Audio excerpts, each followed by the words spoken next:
जवाद अहमद साहब ने अपने ताज़ा तरीन स्टेटमेंट में कहा, उन्होंने कहा जी मुझे इस्टेब्लिशमेंट ने, फ़ौज ने बहुत मरतबा ऑफ़र की कि जी हम आपकी पार्टी को सपोर्ट करते हैं और आपको ऊपर लेके आते हैं, लेकिन मैंने हमेशा इनकार कर दिया। और जवाद अहमद कहते हैं मुझे फ़ौज से बहुत मोहब्बत है और मेरा जो गाना है ना, ओ मेरे यार ओ मेरे प्यार, वो तो वैसे ही फ़ौज के लिए, फ़ौजी जवानों के लिए। तो अब मेरा तो फंडामेंटल राइट बनता है कि फ़ौज जो है वो मेरे साथ मोहब्बत और प्यार करे।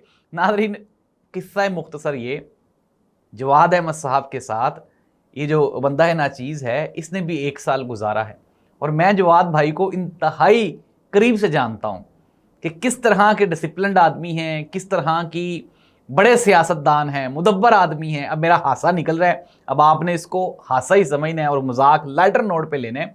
जवाद अहमद साहब जो हैं और इकरारुल हसन साहब बुग़्ज़ इमरान खान में, ये दोनों जो शख्सियात हैं ये नीम पागल हो चुकी हैं।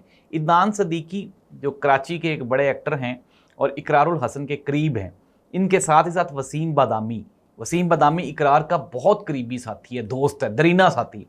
इन दोनों बंदों ने भी आखिरी खबरें आने तक इकरारुल हसन को सिर्फ चपेड़े नहीं मारी, बल्कि जो इनके ऊपर शदीद तनकीद की है, जो इकरारुल हसन ने एयरपोर्ट के ऊपर बदजुबानी और बदकलामी की।